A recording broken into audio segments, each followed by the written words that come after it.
I have had 5 C-sections. Yes, you heard that right. 5. And I wanted to make this video because when I was pregnant with my 5th baby, I was very scared. I felt very alone, and it was not a very fun experience altogether. I was frantically searching for other people's experiences, what to expect, because some people might think, oh, well, you've had 4 before, so it's no big deal. But once you go to the doctor, they will paint Satan on the wall, okay? And that's just a fact. Most OBs will even say, you know, we are not going to take you as a patient because you have too many C-sections and it's too high risk. Most women who is in the 5 C-section, 6 C-section category, they're going to have to find a maternal fetal medicine specialist. And so that is, or it can be, very, very scary words as a pregnant woman, you know, having to go through a high risk pregnancy. Okay. And so I hope that you have found this video either because you're curious or because you are expecting your 5th baby and it's going to be a 5th C-section, and that maybe I can help you alleviate some of your fears. And I know that every pregnancy and every labor and delivery is different.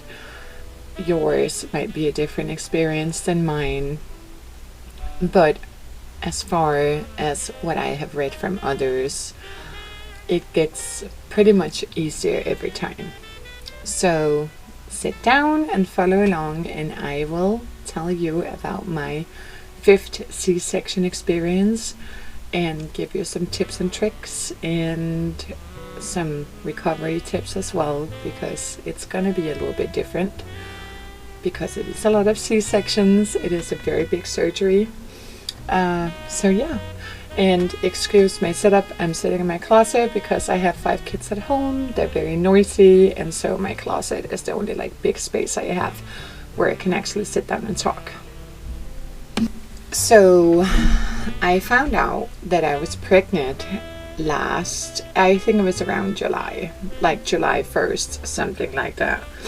And in the beginning, I did not really think about the fact that it was going to be a 5th C-section. I was actually hoping for a VBAC, especially because with my 4th baby, I tried for a VBAC 3, which is a vaginal birth after 3 C-sections.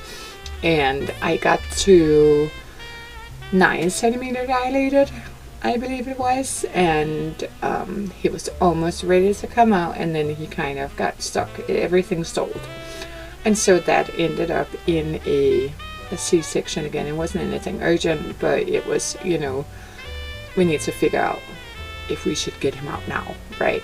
So I ended up just consenting. I felt very defeated, but I had still kind of experienced labor a little bit, and that was it felt very, very good to me. So I was comfortable once I went into the C-section and had my C-section. Now, unfortunately, during my 4th C-section, my baby was 11 pounds, so he was very large. They did not expect him to be as big as he was. And so when they opened up and tried to pull him out, they accidentally ripped my uterus on the left side, I believe. And so that is basically what they call a J extension. And when you have a J extension in the next pregnancy, it will be more high risk because they treat it as a classical C-section. I had not been thinking about that when I got pregnant with my 5th baby. And so I kind of went into the pregnancy like with goggles on, or a little bit blinded, right? I didn't really think about how high risk it would actually be. And it wasn't until I started calling around for different OBs to schedule my first prenatal visit that I really found out, you know, the extent of how high risk a fifth C-section actually is. I was denied from, I believe it was around 5 places. They did not want to take me on as a patient. I felt very defeated. I was living back in California at the time, and I ended up going to one of those public health centers, a little bit like Ultimate, if you know what that is. A place where they take a lot of immigrants and low-income people, and so they typically will not deny you. And so I found a good provider at that health center who was handling the first part of my pregnancy into my second trimester. And in my second trimester, me and my kids, we moved to the East Coast, and so there was a lapse in care at that point. And I did not get established with OB until around 30 weeks pregnant again, so that was it was pretty late. And there was a few concerns in the beginning of my pregnancy with low-lying placenta.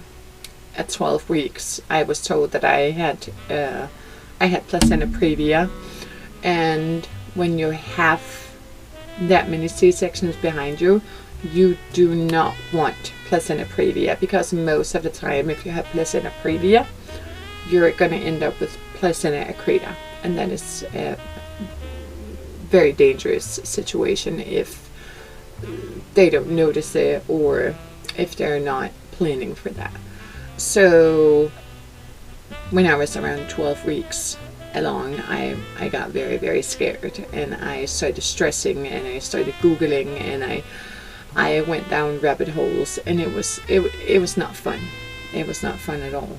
I feel like I lost a lot of my pregnancy and a lot of the joys in my pregnancy because I spent so much time worrying about what if, right? And so when we moved to the East Coast, I got in with Brigham and Women's. They were excellent hospital. They have so many good reviews. And I found a maternal fetal medicine specialist that I got in with in place of an OB, just because that made me feel safer. I knew that specific hospital was a level 1 trauma center, so they would have a quite large blood bank in case something happened and there was placenta accreta. And so I felt very comfortable going to that hospital, knowing that they were one of the best hospitals in the nation. And so the first time I met my OB, or my maternal fetal medicine specialist, she was very encouraging, which was completely different from what I had met before. She was very encouraging. She was like, you know what, we're going to get you checked out for placenta accreta. We are going to make sure that there is no accreta, and we are also going to plan accordingly just in case there is an undetected accreta. So I had, I believe, 3 or 4 ultrasounds first. They did the anatomy scan, which was standard for them. They preferred to do it anytime they got a new patient. And after the anatomy scan, they took an in-depth look at my placenta, and it was still kind of low-lying. I think it was like just above the threshold for Previa, which was reassuring because that meant that it had moved up, and if it moves up, there is a lesser chance that it is an accreta.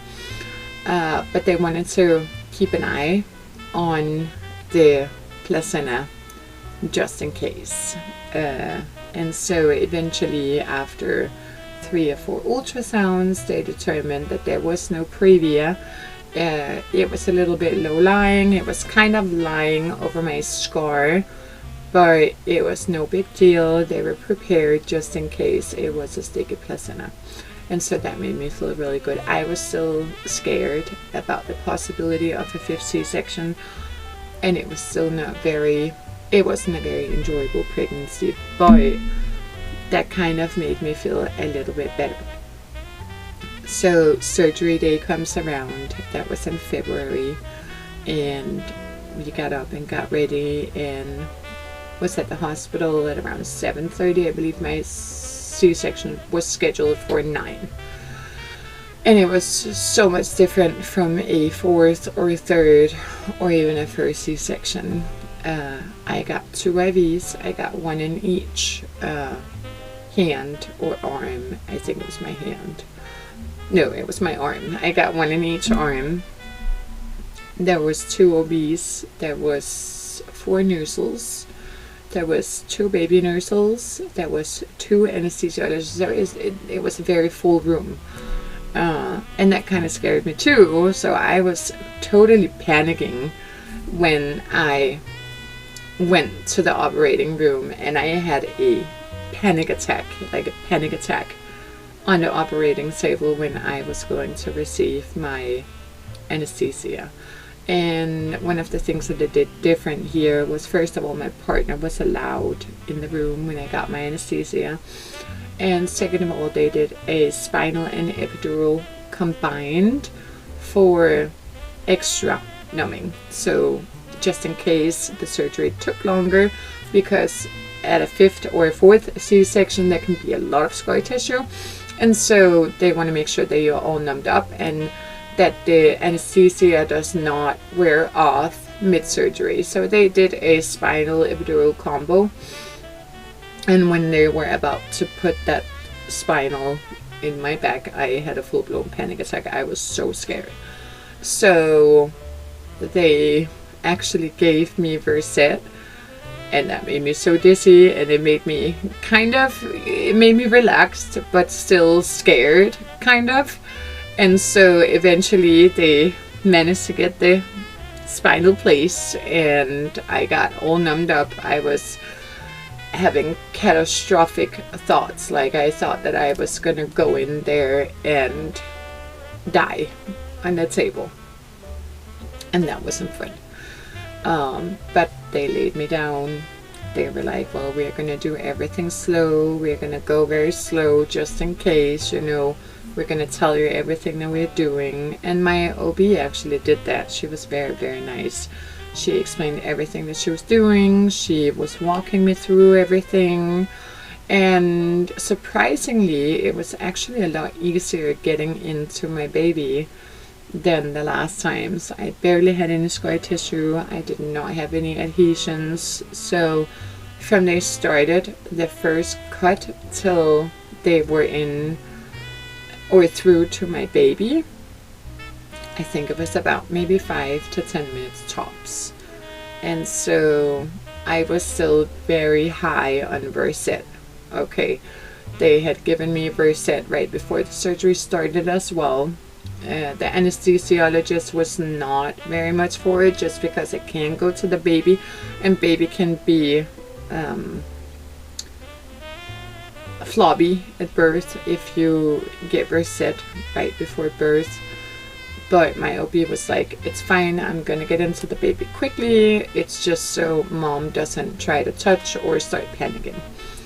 And so 5 or 10 minutes to get into the baby, and then I also had my tubes taken out because I was like, I'm not having any more kids now, I'm done, I'm not going through this anymore, I don't want to put my kids through it anymore. And so I decided to just have them taken out, and that was an extra, maybe 5 minutes. I didn't even realize that because he was already out. And to stitch me up was maybe 20 minutes, something like that. That's typically what takes the longest out of the whole surgery. My placenta, it came out beautifully. It detached on its own. There was no issues with that. I barely lost any blood, which I was very, very, very happy about, because that was one thing that I was so scared of. It was hemorrhaging on the table. And so I lost about 401 milliliters, which it's barely any, especially for a 5th C-section. And so the rest of the surgery was just getting stitched up, and I got rolled out. I lost completely track of time, got rolled out to recovery, after recovery, I went over to my postpartum room and started getting feeling back in my legs probably 6 hours later, because the anesthesia was so strong. They had really done a very, very good job. And so yeah, 6 hours after, I got up and walked, probably right around the time where I started feeling my legs. A little bit after, I was like, I want to get up and walk. So the nurse came in to help. She was so sweet. I was like, I can do it on my own. I'm good. I'll do it on my own. I'm fine. I want to get mobile as quickly as possible. So I walked myself out to the bathroom. I got my catheter out, because that's one thing that you need to have out. And I went to the restroom immediately. It was a very, very easy surgery for me. And I had nothing to be afraid of. And I am a little bit sad that I did not have a proper mindset this time as far as my surgery went and my birth went, because I feel like I lost a lot of happy moments in my pregnancy, and I lost a lot of happy moments during the birth because I was stressing, I was obsessing, and you know that happens. You start obsessing, you start stressing, you it's just not a fun situation.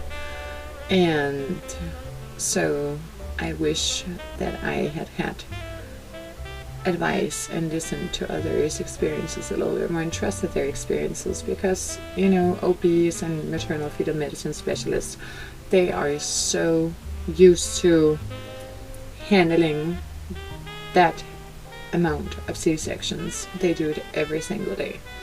So for them, it's a walk in the park. It's scary for us because it is high risk. We shouldn't neglect that. We shouldn't neglect that fact that it is a scary situation, and it's not a surgery that you should get just for the sake of getting it. You should always try for a vaginal delivery. I tried for a vaginal delivery 3 times and it failed, and so that was why I ended up having that many C-sections. And